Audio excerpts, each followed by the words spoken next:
Dans cette paroisse de Brescia, au nord de l'Italie, le père Giuseppe prépare une prédication d'un nouveau genre.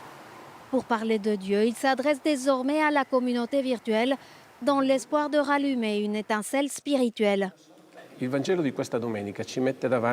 L'évangile de ce dimanche nous place face à l'une des interrogations essentielles de la foi. Quelle est la foi où nous nous sommes sentis appelés par le Seigneur? Croire, c'est renouveler ce que l'on a ressenti. Des messages qu'il enregistre chaque semaine et qu'il édite lui-même avant de les publier en ligne.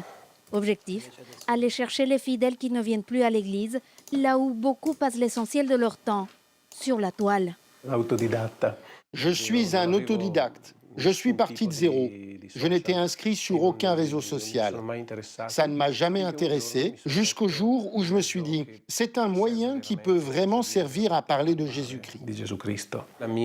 Mon but, c'est de parler de l'Évangile avec le prisme de la réalité d'aujourd'hui.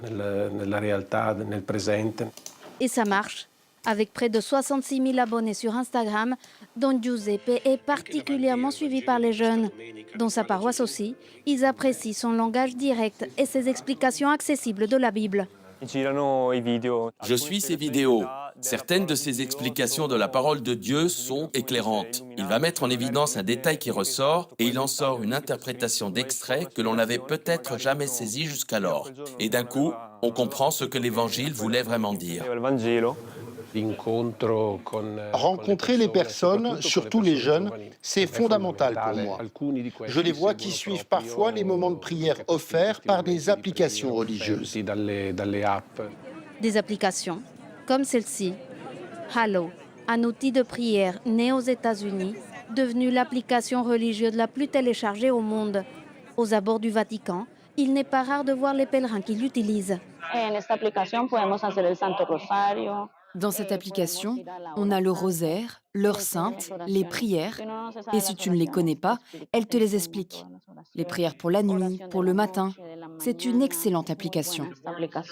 Andrea suit une pérégrination à Rome organisée par sa paroisse du Texas. Elle retransmet l'audience du pape à sa communauté restée aux États-Unis.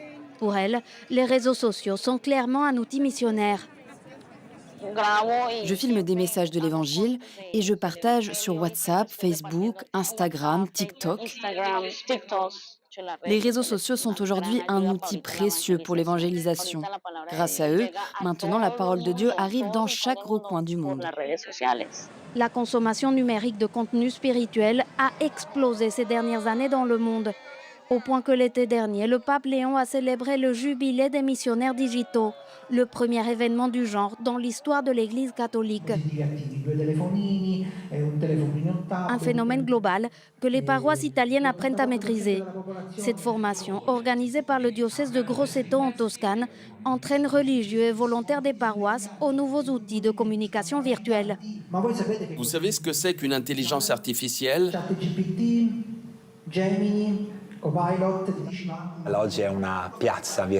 Aujourd'hui, on est face à une place virtuelle. Et en tant que chrétiens, nous devons l'habiter pour aller à la rencontre des personnes, mais avec certaines précautions. Des précautions au cœur de la mission du Père Benanti. Ce moine franciscain expert en bioéthique conseille le Vatican sur comment gouverner l'intelligence artificielle. Aujourd'hui, il alerte sur les risques de dérive spirituelle.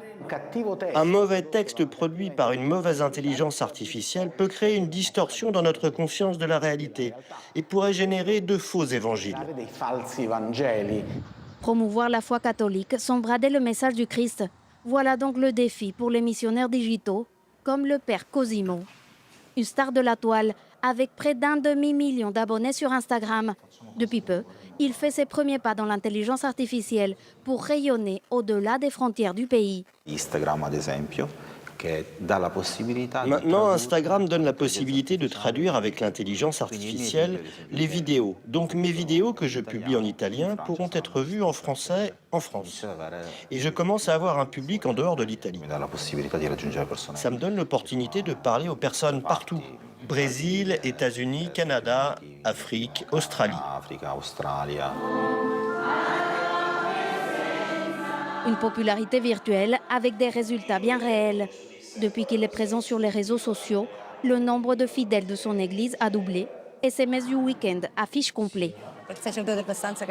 C'est un prêtre très charismatique, sa sympathie est visible.